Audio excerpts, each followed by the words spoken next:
I learned so much from Awesome. One thing that surprised me when we began our interview, and I told him I'm speaking about text suppression and the use of digital platforms to advance the Palestinian struggle. And at one point, he told me something to the effect of, "We've won." And I found myself being a little confused. And I say, "Okay, what do you mean?" He's like, "No, we've used these platforms to raise consciousness. People know Palestine because of what we have done and what we in Gaza have done on many levels."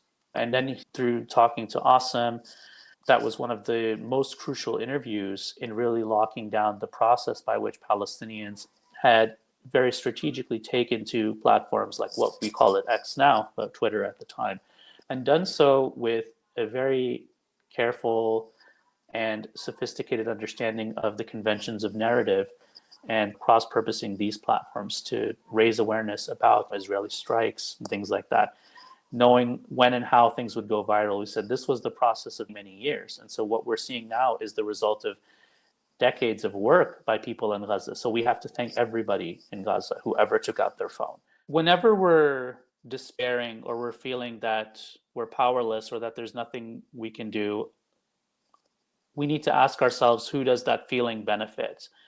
Companies, the Israeli colonial project, and the entities that support it need us to feel powerless. They need us to think that there's nothing we can do.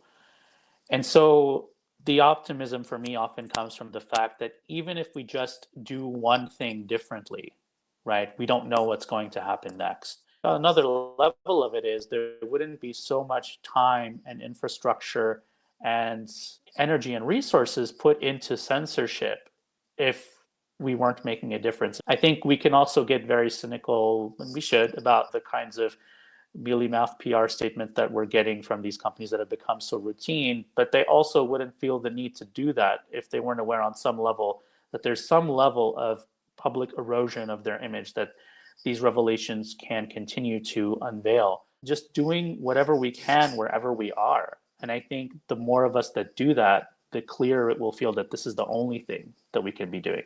So that kind of possibility of a compounded resilience, that's really what keeps me going. And that's what gives me optimism. That really came through in the book. It's an incredibly well-researched book. It is also very personal as well as being very scholarly. So it was really a pleasure to read, even though we're talking about such horrifically difficult things. And so I really recommend it.